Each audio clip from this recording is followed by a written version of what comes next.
Today's episode of the Counselling Tutor Podcast is sponsored by Web Healer. You're a counsellor in private practice and you need a website, or you've got an existing website which you need help with. Web Healer are offering Counselling Tutor Podcast listeners, that's you, £100 off the cost of a website design and build. Now, Web Healers specialise in websites for counsellors and psychotherapists. It's what they do. And the Web Healer team provide a completely non-technical, done-for-you solution, leaving you to focus your time on your clients. Operating for 20 years, Web Healer are a trusted resource amongst counsellors when it comes to getting your practice online. So get the package details and claim your £100 off coupon for your new website by going to counsellingtutor.com/website. That's counsellingtutor.com/website. Hello and welcome to episode 348 of the Counselling Tutor Podcast. I'm Rory and my guest today may just have the solution for busy private practitioners. Running an ethical, sustainable practice isn't just about being in the therapy room. It also means booking appointments, sending contracts, managing evaluation forms, writing up notes, taking payments, and staying data compliant. It can feel like a juggling act, often confusing and stressful. Today, we'll be exploring a platform designed to take the strain out of practice management so counsellors can focus on what matters most, their clients. I'm joined by Chris Perry Metcalfe, founder, and Kent Riley, operations director of iMatta, a secure online platform that promises an all-in-one solution for professional therapists. So with that said, let's roll the intro. Welcome to the Counselling Tutor Podcast, the must-listen-to podcast for counsellors, psychotherapists, and counselling students. Here are your hosts, Rory Oakes and Ken Kelly. Hello and a very warm welcome to episode 348 of the Counselling Tutor Podcast. Rory Oakes and myself welcome you warmly to our three topics that we're going to be discussing today. Starting off with that ethical, sustainable practice, where today we're delving into diversity and diversity being a barrier in our supervision. And then we move on to our practice matters. Of course, Rory has already keyed that out beautifully. It's Chris Metcalfe from iMatta. And he's an interesting chap, Chris. I've met up with him in person, had lunch with him, and he's walked me through what he's going to be talking about today. And it's very well worth your time. We then go into student services, and today, recognizing you, the students, on your formal journey, we're speaking about non-judgement as a way of living, not just related to our counselling practice. So interesting topics, and kicking us off with that ethical sustainable practice, where we focus on the ethical standing within our practice, but also sustainability within our practice. And today, diversity as a barrier in supervision, Rory.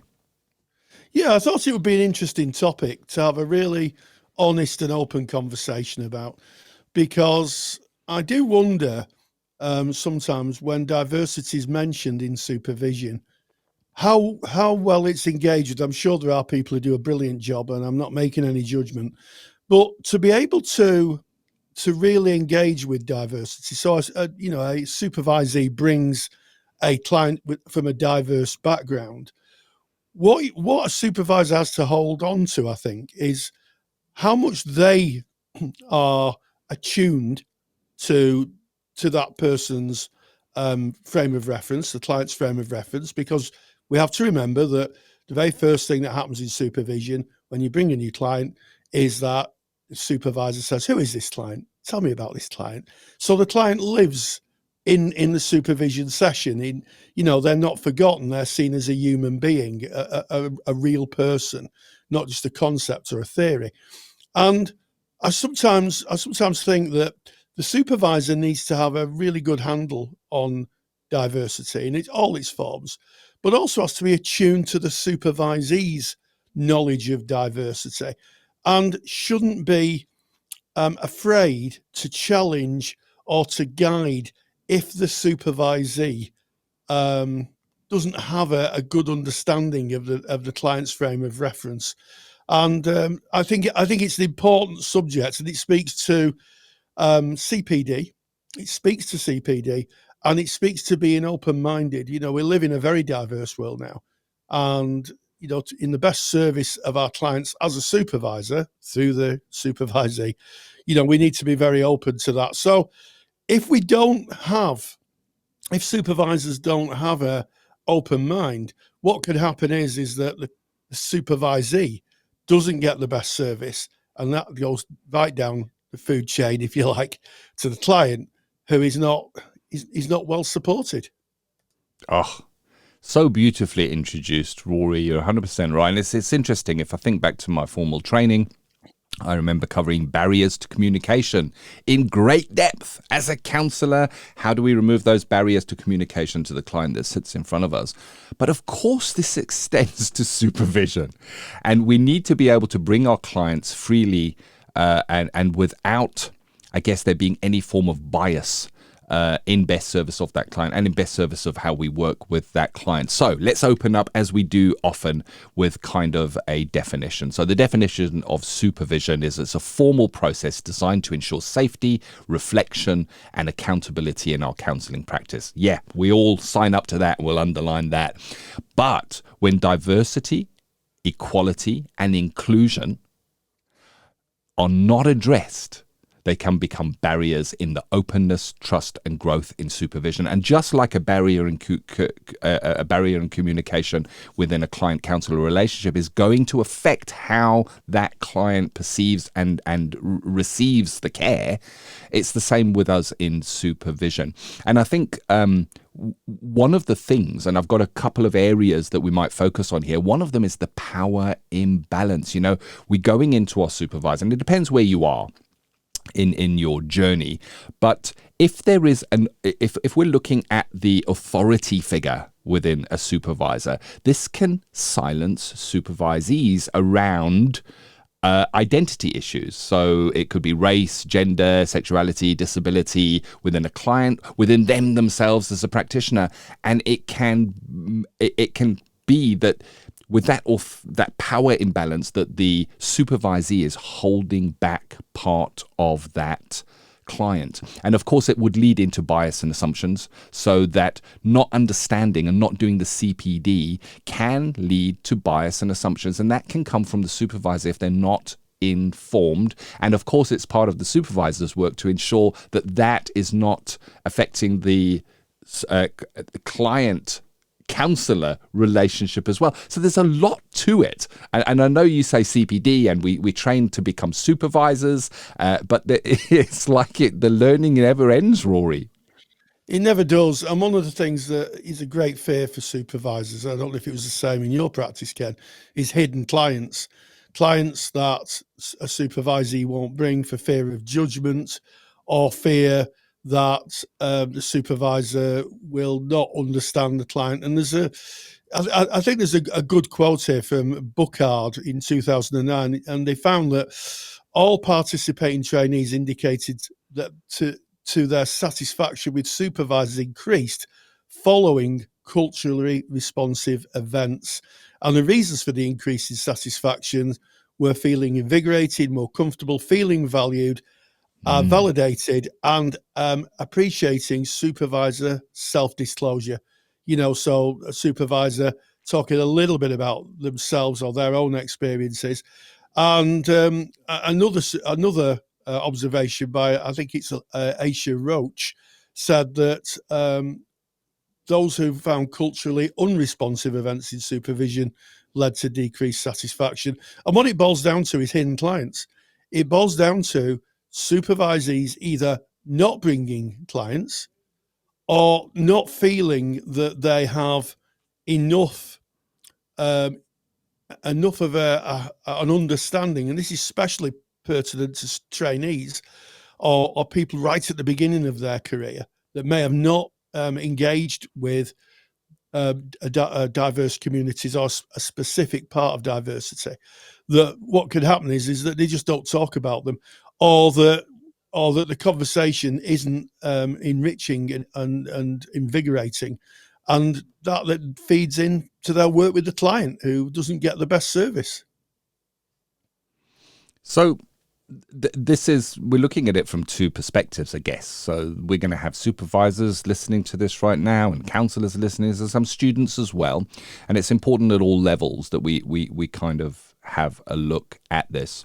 But I think I'm looking back to training and thinking, when it comes to a bias or a prejudice, it would be so wonderful to say, you know what, we don't have biases and prejudices because we're counsellors and psychotherapists and we've worked through all our stuff. But there can often be unconscious bias and prejudices within ourselves. So I'm talking about self-work here, and I think when we speak about barriers to communication, we look within self and think about what is there that could potentially create a barrier in communication. And we are all, I guess, a product of the road that we have walked. But I think step one of this is having a real conversation with ourselves about what our relationship is with this topic, and exploring where we can go, what we can talk about happily without it being coloured by our past, or maybe information that we were given as we were growing up.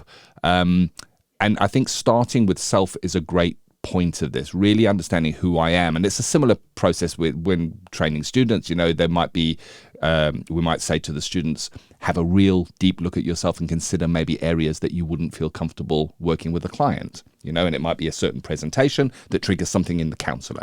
And it's knowing that. And I think once you understand where you really are and what those barriers can be, it's only then that you can start to work on removing them or lowering them. And I think this is also about complete honesty and transparency, first with self, but then going into supervision. Every supervisor has got a supervisor. Go into supervision and say, I recognize that I had a supervisee who brought XYZ presentations, and I recognize there was a little bit of reluctance in me to go fully there or to fully understand that, and to get it out in the open so that we can look at this with clarity and work on being who we want to be, I guess, Rory. Yeah, absolutely, Ken. And I think one of the points that that we need to think about is that sometimes our frame of reference in terms of diversity, we think is pretty benign. We think, well, I'm a liberal person, I believe in equality and all those things.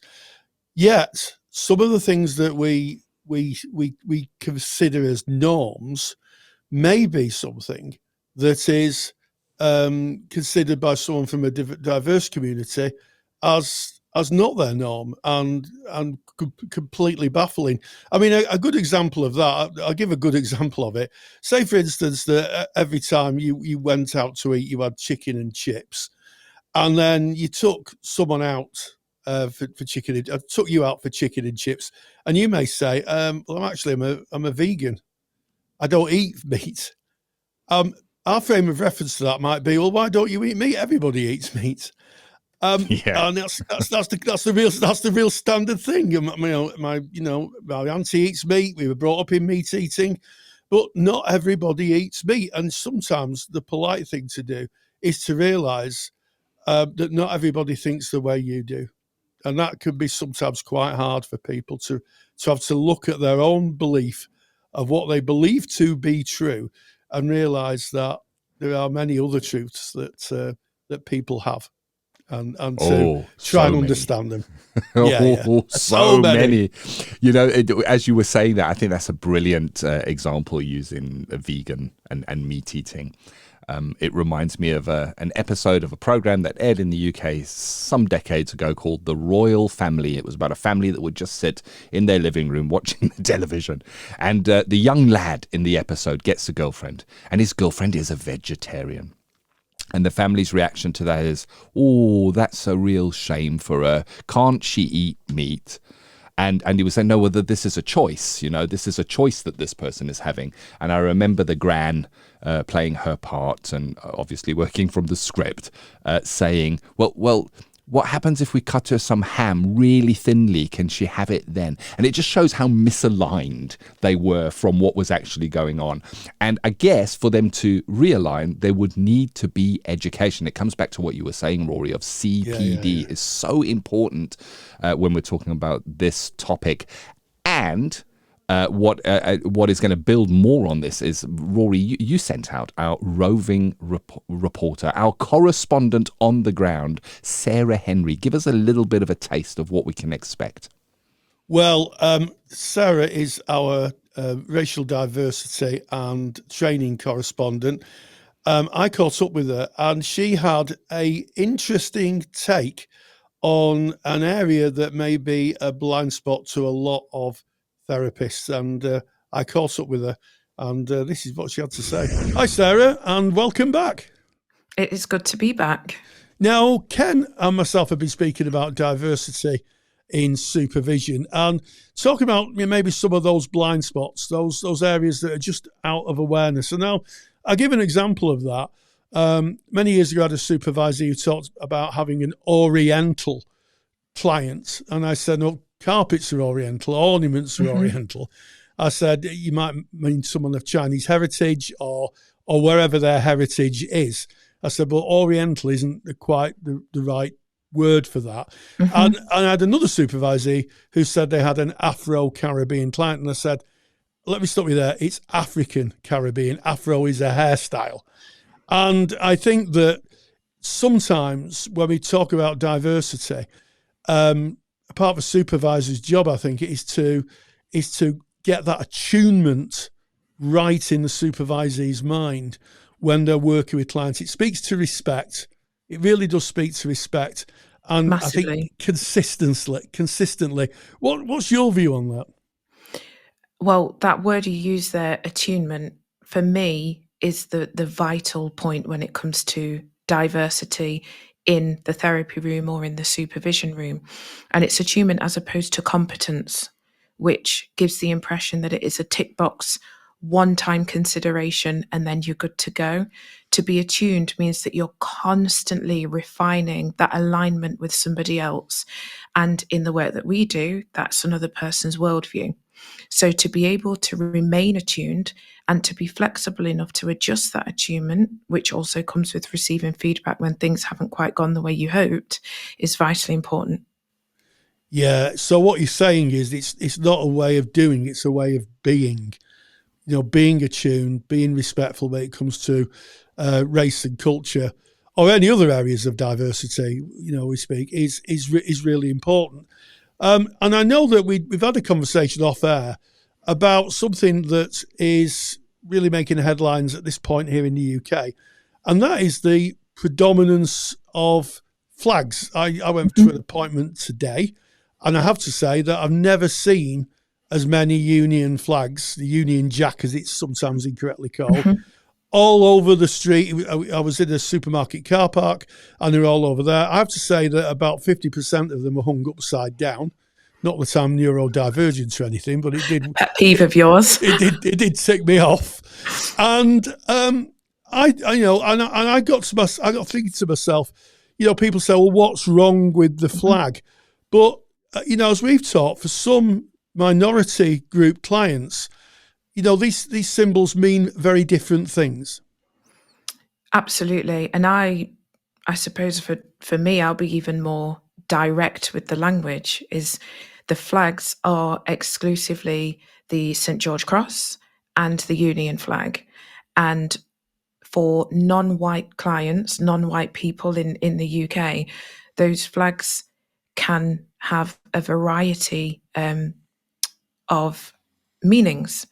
And again, when it comes to the attunement, what is important to be able to offer is the flexibility to understand, right, okay, this is how I might feel about the flag, or I have no feeling because I am indifferent, but being able then to hold that separately to this is another person's experience, and how much am I able to not only tolerate that, but to empathize with that in order to do the work that they are paying or expecting from me. Yeah, I think you make a very good point. And I think when we talk about supervision as a supervisor, as I gave you those two examples of gently but very firmly correcting the language and saying, look, I hear what you're saying. You're using words that are you're using phrases that are used in society, but actually in terms of respect and accuracy and precision and in honouring the client, please, when you bring this client, use the correct phrases, because as we know, as part of supervision, the first stage in the model I practiced in was, who is this client? Who is the client? And without the ability to fully understand who the client is, I feel you can get a bit lost. And also, I think that dismissing what could be something for a white therapist as just what's the worry about flags. You can, and you would be, if a client was concerned about it or a supervisee's client was worried about it, dismissing the client as well. Yeah, and those 2 points that you mentioned there about the use of language and then when it comes to the identity of the supervisor or the therapist are both important.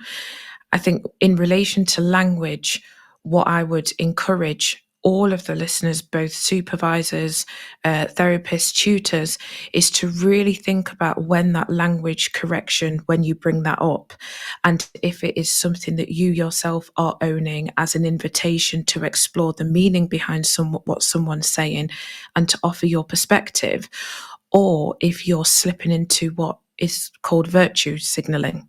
So kind of taking outrage at something that you yourself don't have a deep knowledge of, but rather invite that conversation. I'm aware of the fact that you use the word oriental there, and as I heard that, it jarred with me. You're then developing and maintaining that sense of relationship between, but you're also owning your own true experience and not talking on behalf of a third party. And again, what you spoke about with the supervisor or the counsellor kind of empathizing from a white identity perspective.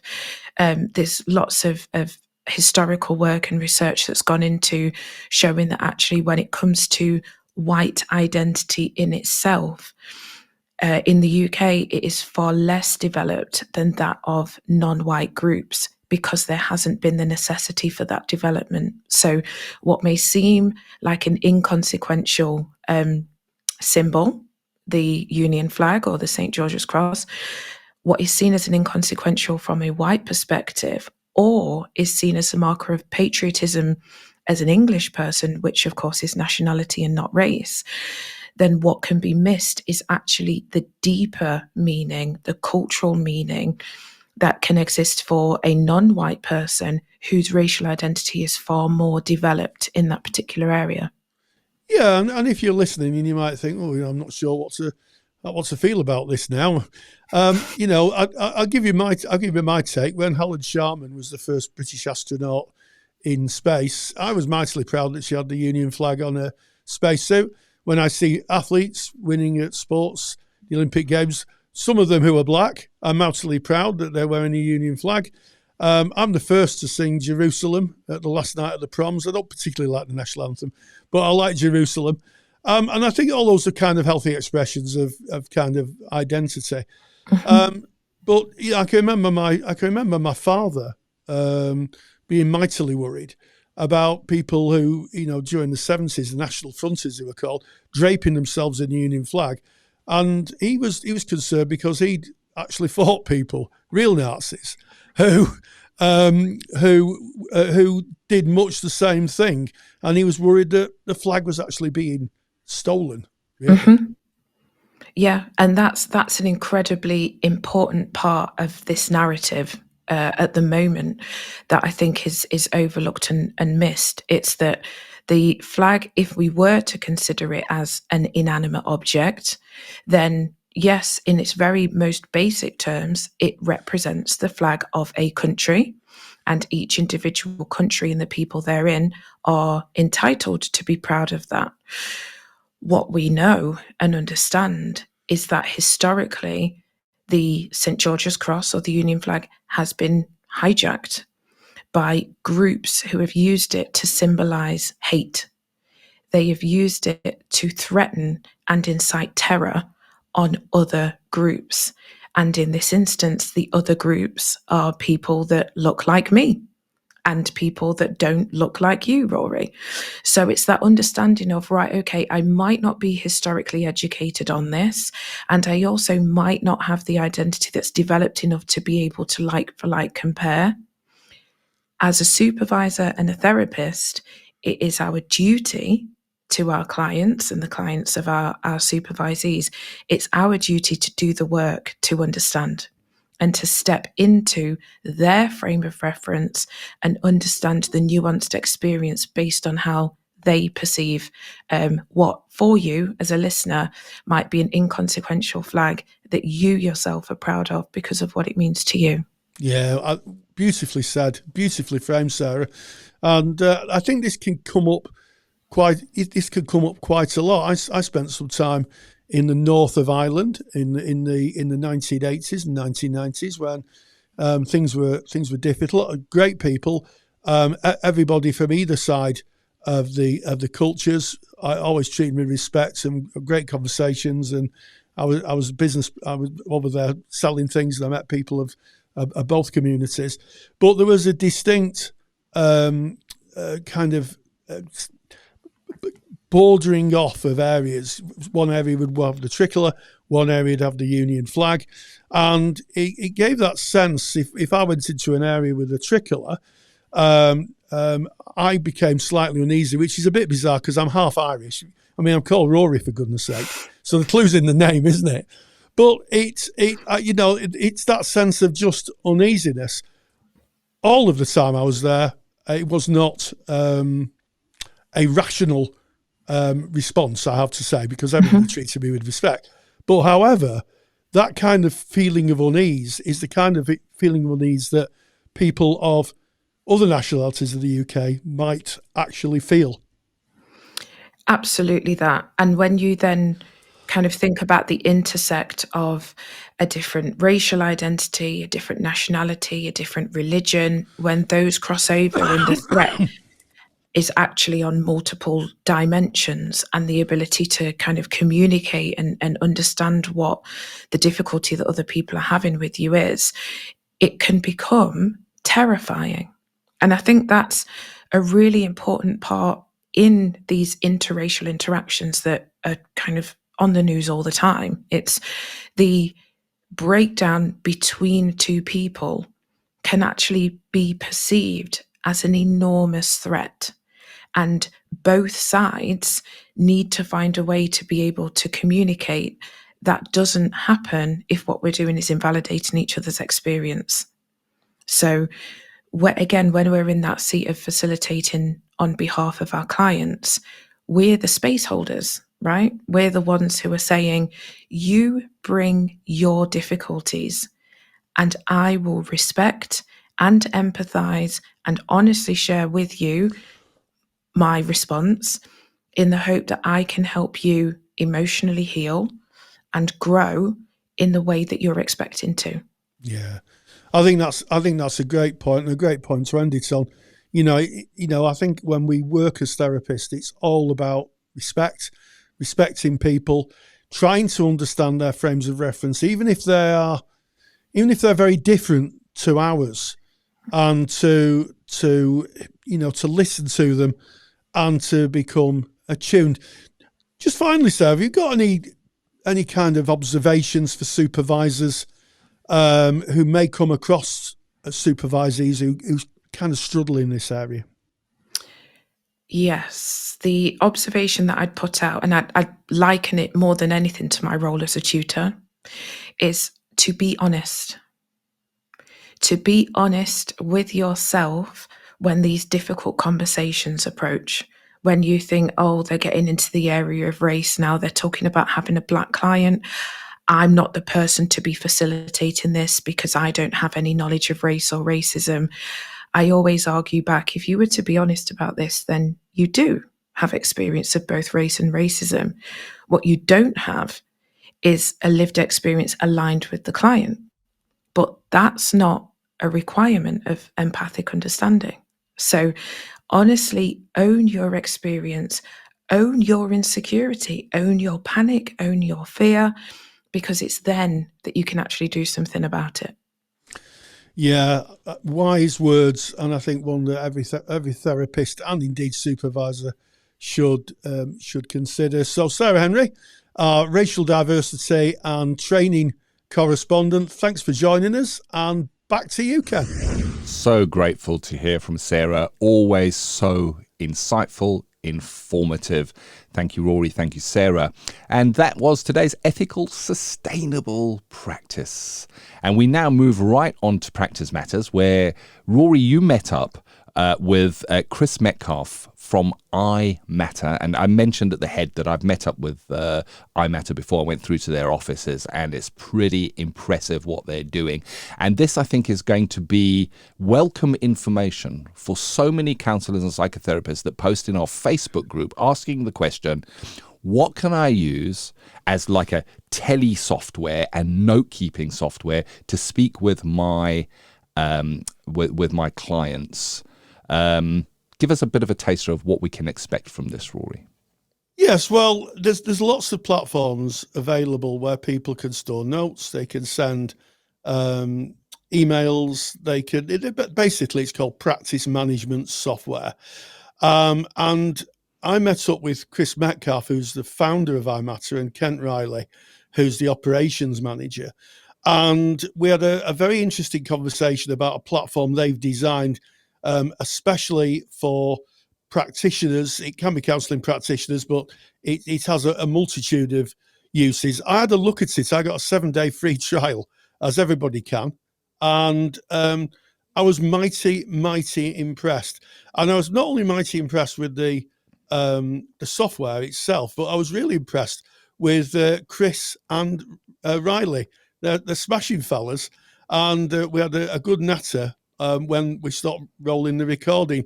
I caught up with them to talk about their Practice Matters software, their practice management software, and this is what they had to say. Practice Matters is proudly sponsored by the Counsellor CPD Library. To access top quality, relevant continuing professional development for your practice that you can do at a time that suits you, and all for less than the price of a cup of coffee, visit counsellingtutor.com. In private practice today, protecting client data and securely managing documents is more important than ever.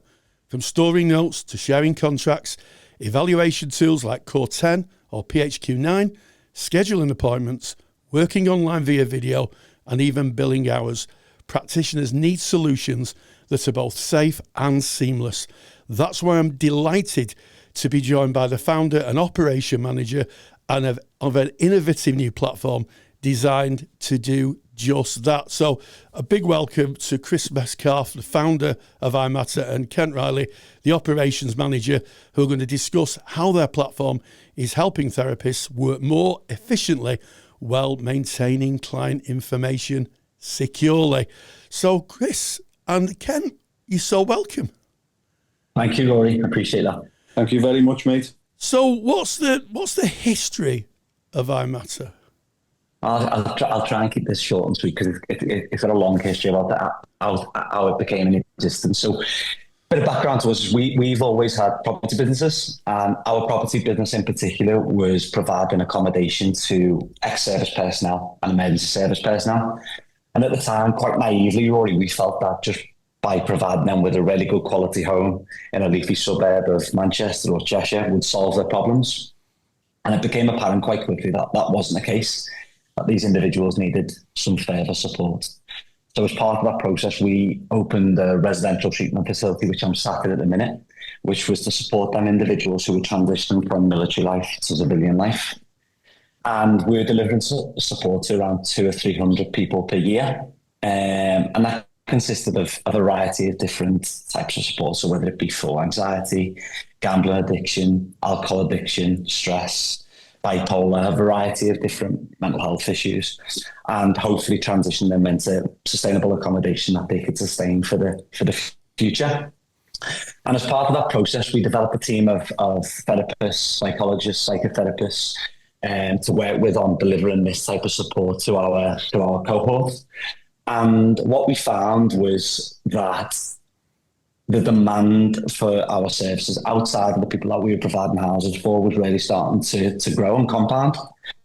So one way of being able to deliver on that demand was trying to develop an online solution that was not just really easy to use for the end user, but a really proficient platform that was suitable for the therapist or the psychologist delivering that support.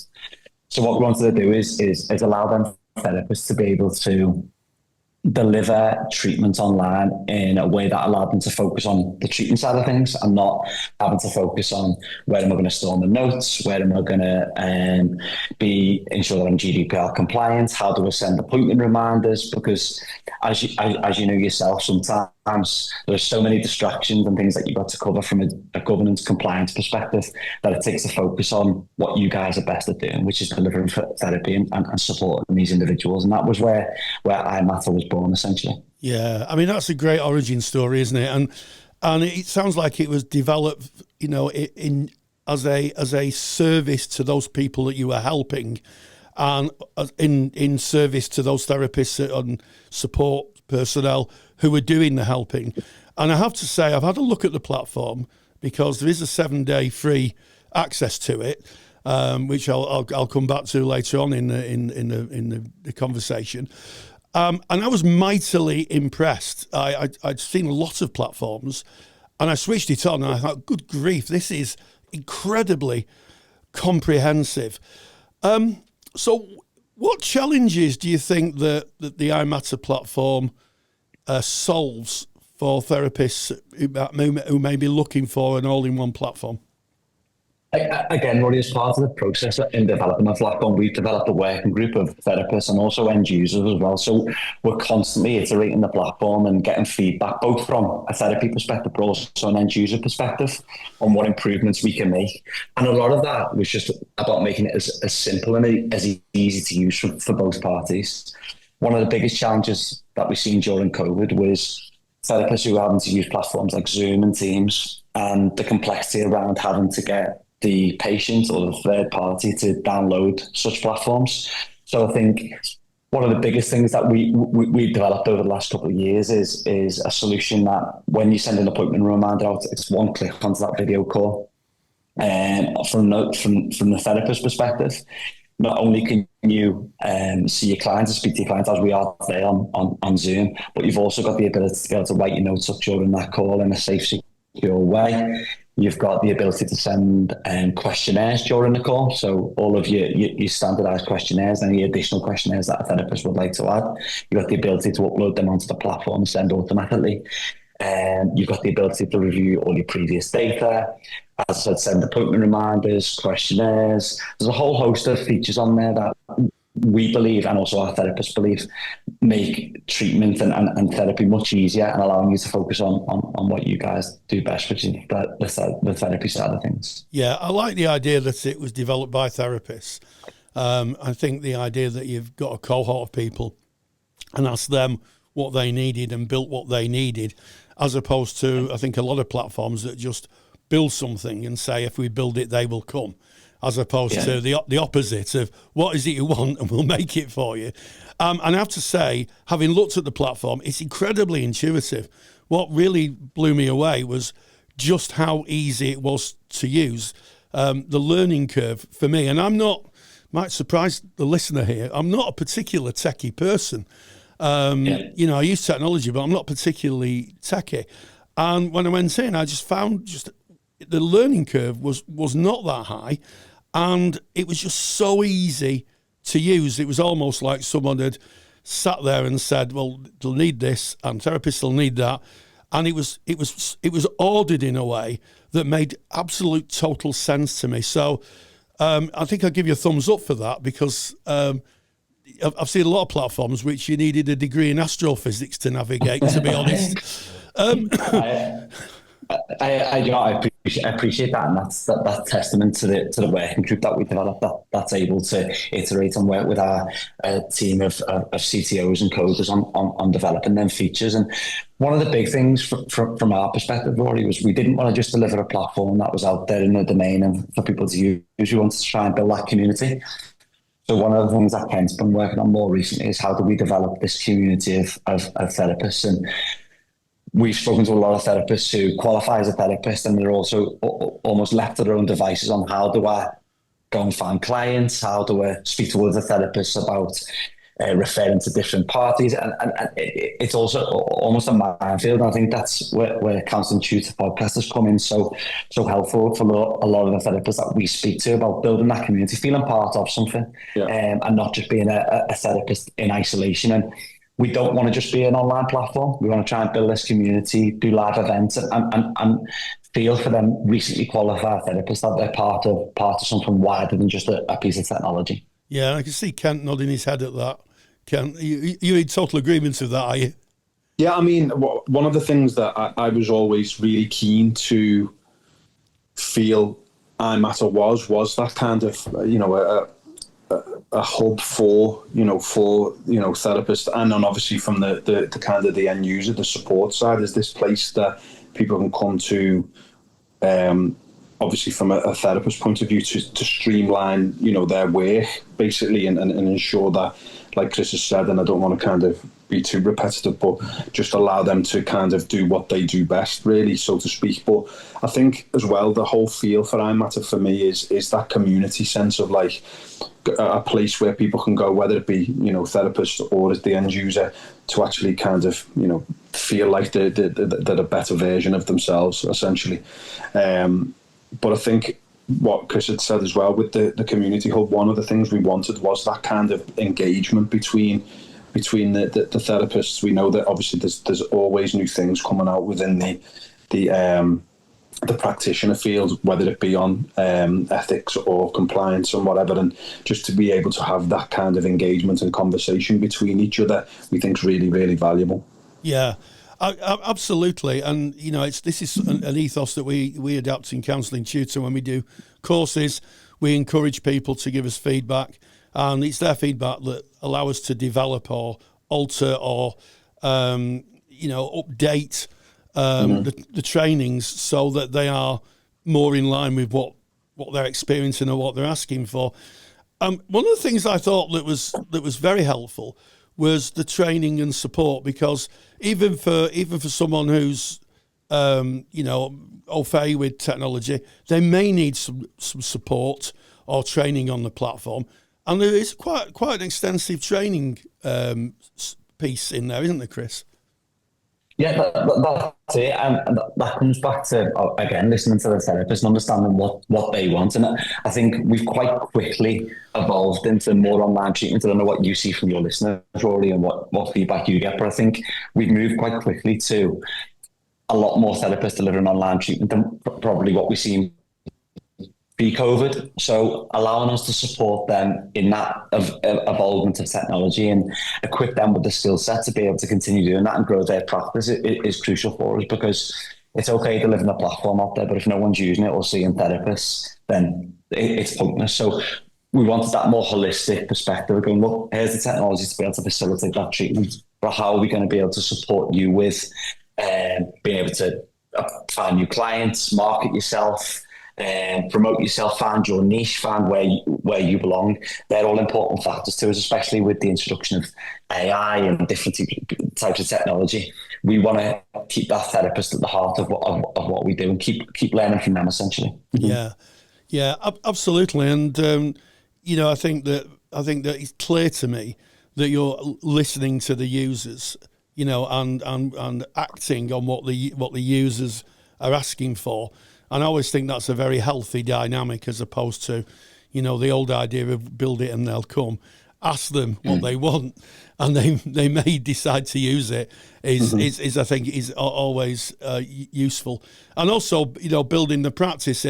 You're absolutely right. If you're thinking about just using a tool in isolation, then it just becomes another tool. But you know what I think what you've done, and you maybe I'll tell me a little bit more about this, Ken, is you built a whole ecosystem to help people develop their practices around using the tool as well.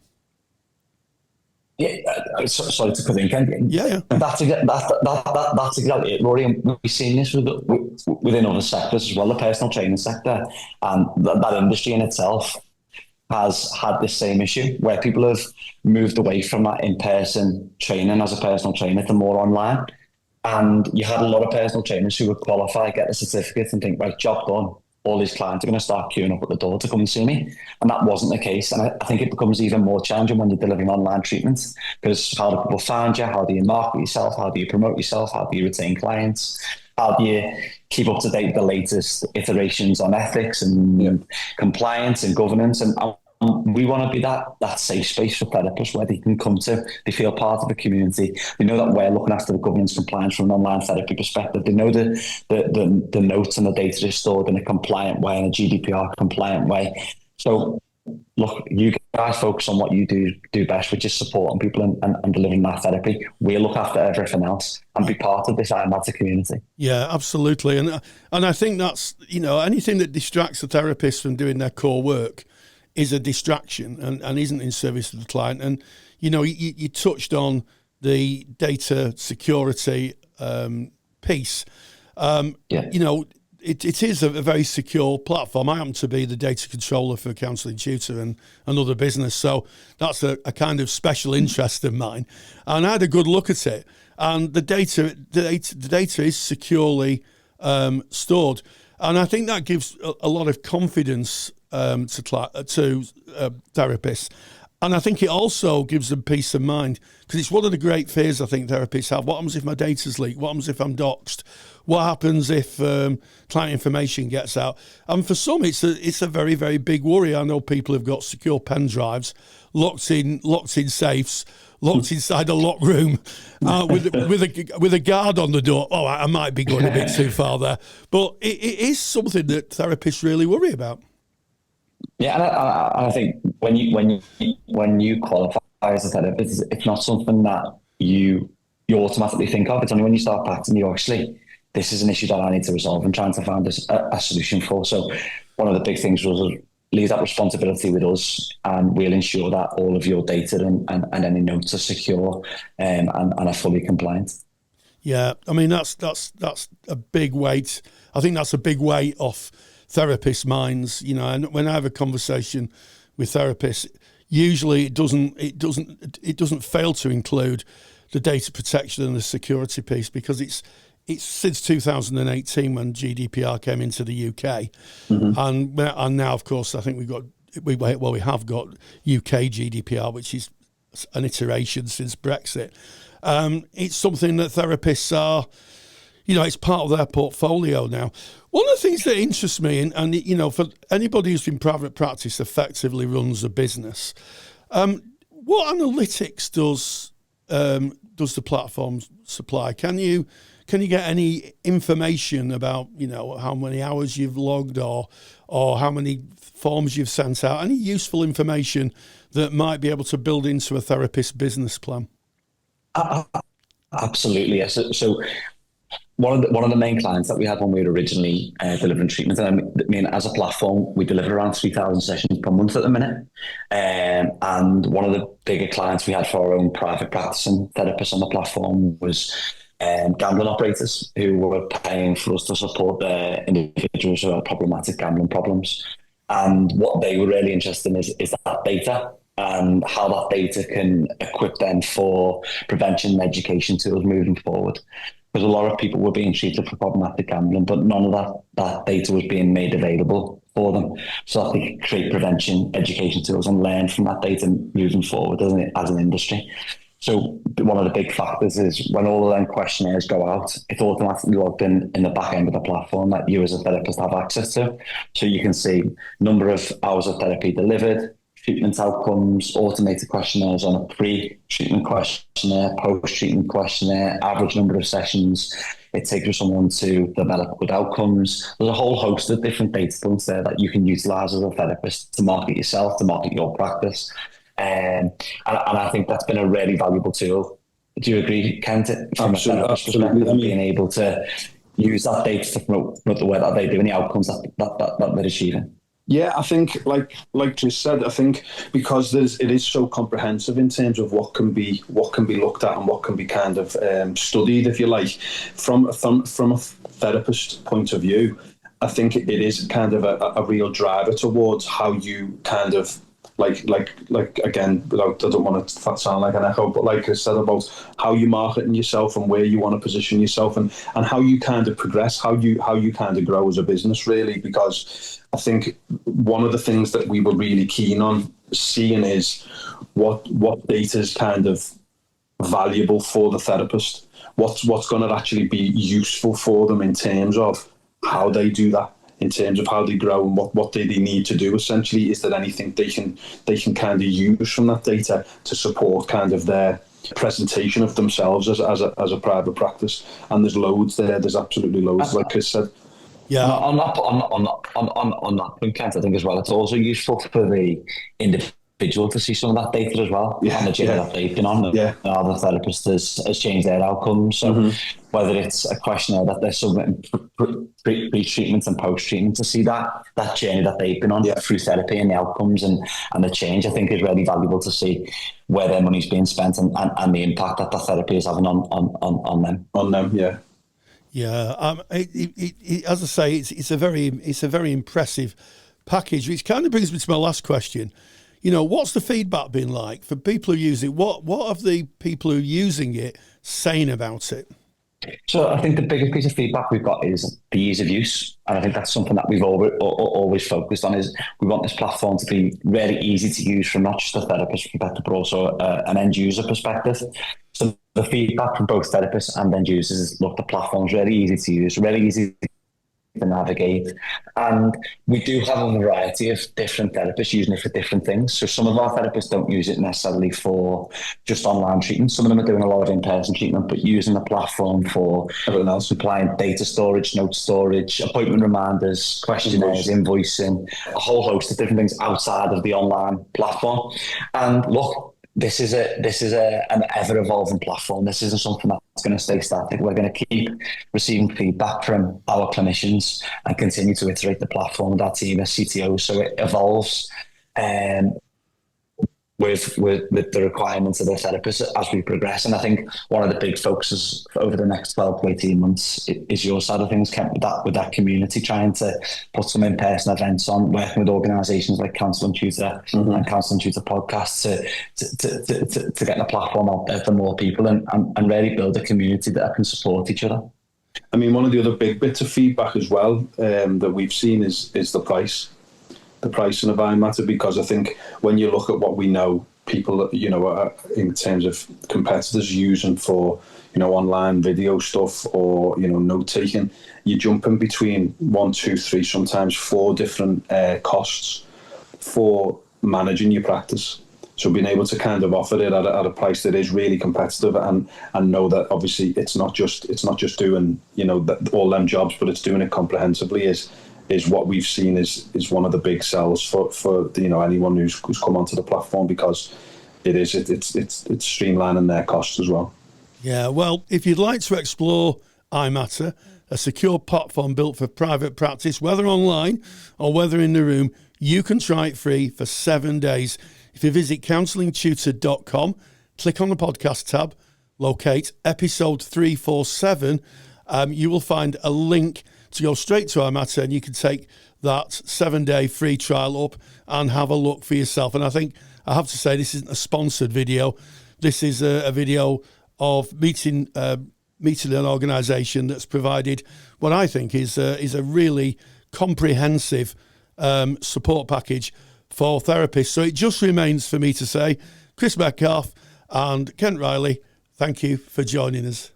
Massive thank you to Kent, to Chris, and to you, Rory, for holding that all-important conversation. And I think it's just worth us putting in here that we don't have any payment relationship with No. iMatta or affiliate relationship. They're not paying us to do this. We just found it interested. We know that you guys are asking the question all the time about online platforms.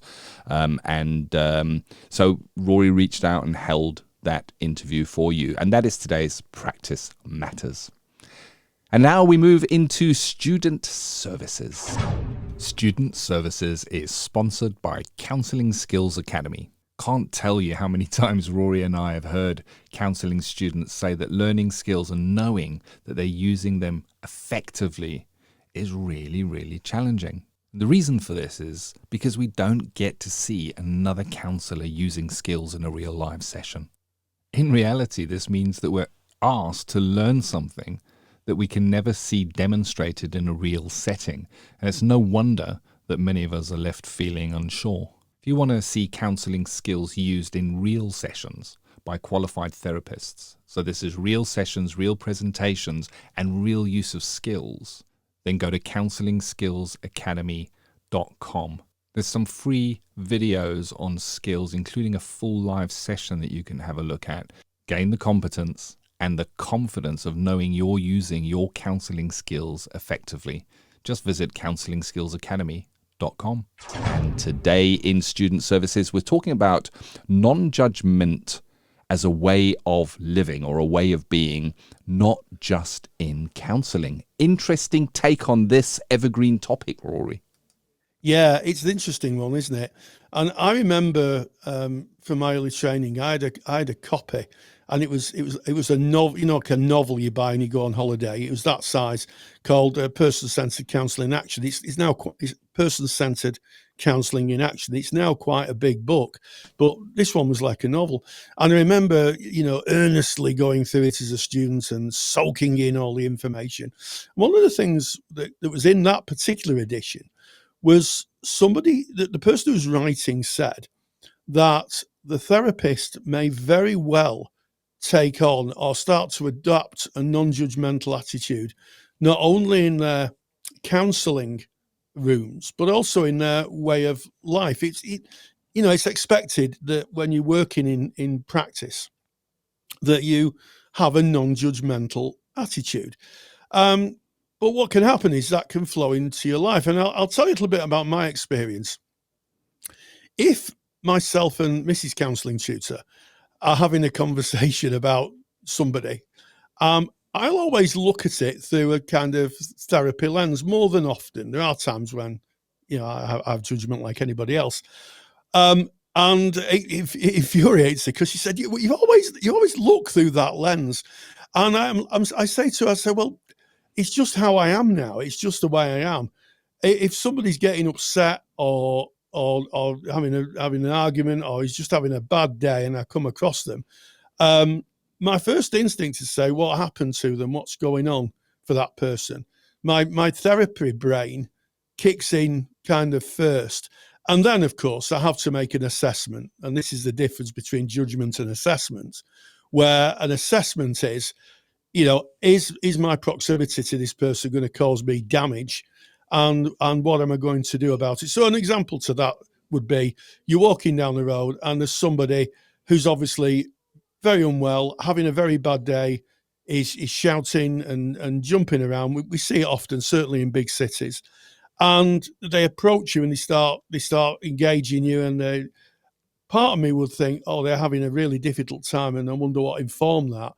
Part of me would be an assessment to say, am I safe in this situation? Do I need to think about putting my safety first and then maybe thinking about, getting some help for that person, or just exiting the situation? And I think it's one of those ways of being that slowly permeates into a therapist as they mature in therapy, and certainly as you go through the practice. But I have to say, in full disclosure, somebody did reverse into my truck the other day, and I have to say, I wasn't very non-judgmental. I was quite vocal about it. I was quite, what's the word? Animated. Should we leave it there, Ken? I was animated. Yeah, I bet you were. I know you love your truck. Wow. Well, that's maybe that's part of it, that we're speaking about being non-judgmental, but it is always within reason, isn't it? Because we are human. And this is a way of being. It's how you are. And as you've said, Rory, I mean, we study the theory and we go through the learning of this. So let's just start with that theoretical roots here. So non-judgment is referring to observing thoughts, emotions, behaviors, our own or others, without evaluating them as good or bad. We're not forming a judgment on it. We're just letting it be as it is. So I guess in the example you've just said, somebody smashes into your truck, you look at it and go, oh, look, somebody's put it back into my truck. But at the underlying it, we're human, and it's like, no, that's my truck. And if we look to the theoretical roots, you won't be surprised that in counselling it aligns with Carl Rogers' concept of unconditional positive regard, or UPR. And I guess in a way, if you think about UPR plus empathy and congruence, these are what are seen as being the catalyst for change within therapy, certainly in the person-centered model.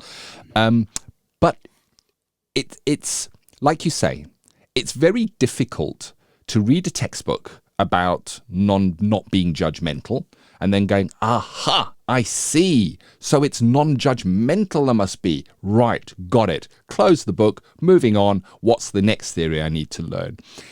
It needs to be embodied in self. And what's really interesting, I'm going back to person-centered only because I have a working knowledge of the theory. When we look at the 7 stages of process by Carl Rogers, he speaks about really the development that a person might undergo through their life or through therapy.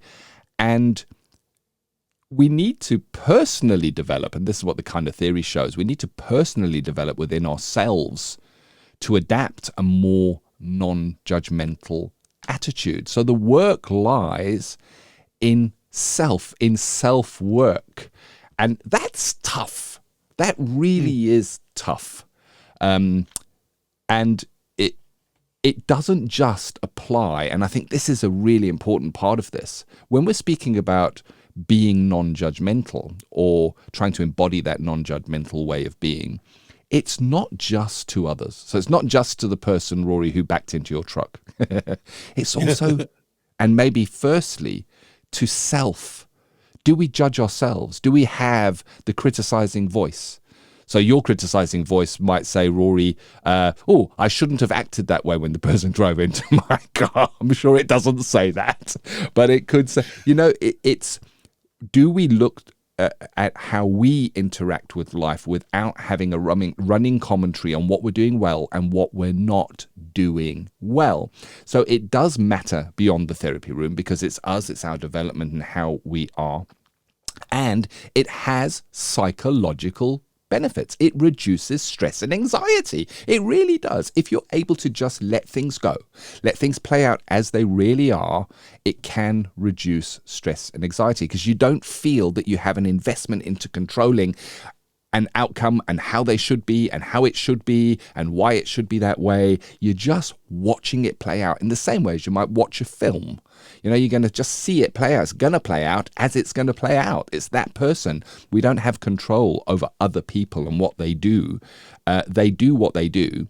And only control is within us. Am I going to judge that as good or bad? And keeping in mind that when we're judging it based on our frame of reference. In other words, the road we've walked, the experiences we've had, the input that we've had growing up, our culture, our race, our identity are all mixed in to how we view whether something is good or bad.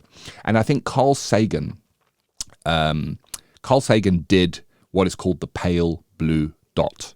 It's really worth going and having a look on YouTube, putting in pale blue dot and listening to Carl Sagan speak about how insignificant our daily interactions and lives are. It really does. It kind of it just frames everything into the life is happening. We're not needed that we sit there judging it, giving it, I'll give that a 5. Yeah, that's a 7. I know I do. And we're all human. And I think there needs to be allowance in that. yeah. What's your thoughts, Rory? Yeah, I think that I think there's a great quote by a philosopher whose name escapes me now. It says, "We too are stardust," and I think that in the bigger scheme of things, even someone running into my truck isn't the end of the world, and I think that's probably the way of thinking about it. It's not the end of the world. There are things that are literally the end of the world for people, but yeah, just try to be a bit more philosophical about things. And I found through my life that being a bit more philosophical, we'll take the truck instance, put it to one side because that was unusual. It's quite helpful, and actually it aids communication. I had another communication with someone where I thought I wasn't being heard, and instead of saying, "Well, you're not listening to me," I just said to them, and this wasn't in therapy, this was just a conversation I was having with someone. And I said, I don't know how difficult it is to do what you do. And the person stopped and looked at me, and the conversation and the relationship changed because I took the time to think about, their frame of reference. I was being, I wasn't getting what I was needing from this person. But then I realized that there was a whole mechanism behind that. And it wasn't just that person. And just try and take the time and to live a bit more philosophically. Does it really matter? But I will leave you with the point, and I think this is an important point, especially for trainees, the difference between judgment and assessment. Judgment is where you're judging people on who they are and their difference, as we talked at the top of the podcast, and maybe their frame of reference and the way they live their lives. That's judgment.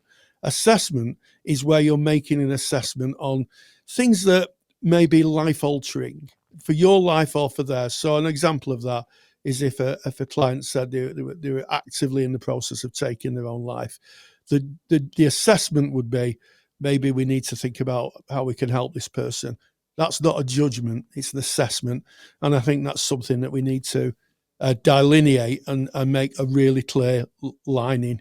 Because sometimes it's a bit confusing, I think, in training. Yeah, I like that. I like that because that's one of the points that comes up, isn't it? Students ask, I must have this unconditional positive regard, I must do assessments, and they bash against one another, and they don't.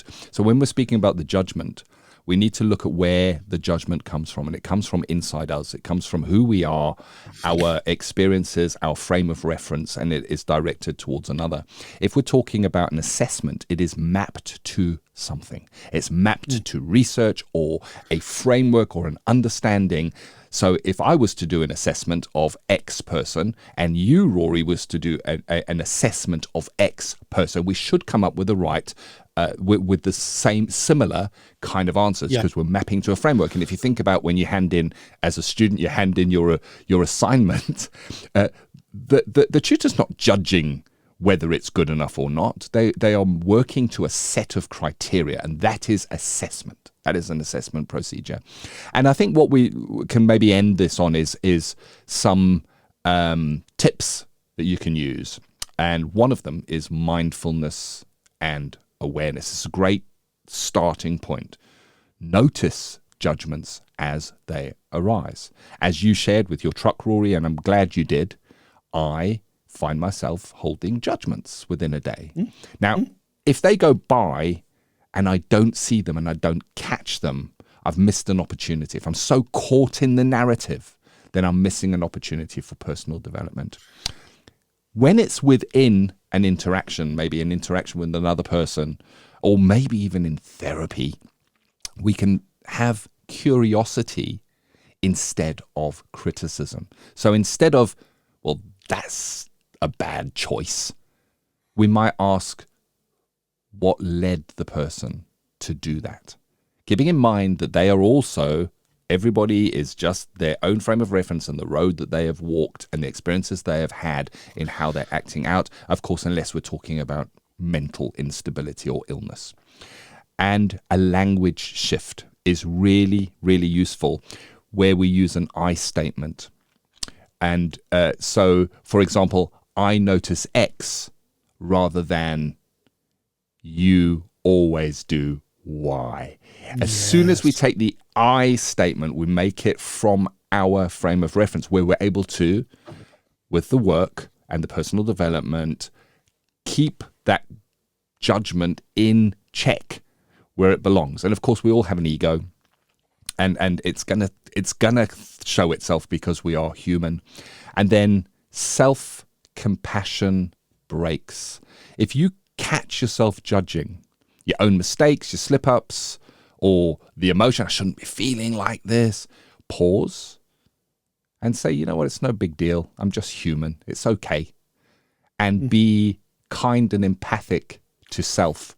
And it kind of brings us back, Rory, as we come to the end of this topic, to where we started. You know, we were starting with those theories and saying, you know, if you look at unconditional positive regard, not judging.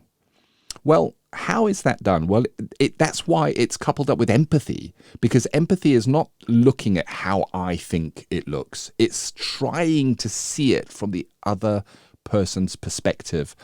And as you have said so many times, Rory, I don't think it's your saying, I think you're quoting it, but all behavior is goal directed. And humans and people act in certain ways because that's how their life has risen up for them. And for us to judge that without living that life is unfair, in the same way as we wouldn't want to be judged by others if they don't understand. And I think maybe as an exercise going out of this, if you wanted to journal or put something down, think about a time where you feel that you were judged unfairly, and think about what was the feeling for you. And then think about, did that person really understand what it was like for you? And if you follow that thread, you're probably going to find that they just don't really understand what it was like and why I said, did, or acted in the way I did. And it all lies in that understanding. Yeah, and recognizing we're human. Great topic, Rory. Any final thoughts as we close it? Yes, well, I wish I'd have coined the phrase "all behaviour is goal directed." Of course, it was Carl Rogers. That was one of his quotes. And my final plea really is as a therapist, you have to feel and think, and you have to critically think. And it's my belief that to be a complete therapist, you know the dividing line between acting on emotion and acting on critical thinking. And I think either of those should be equally as nourished in both therapy and your own personal development. I think one without the other doesn't give you a whole person. I think you need empathy. You need to be able to see the other person's frame of reference. You need to go with that lived experience and the emotion of it.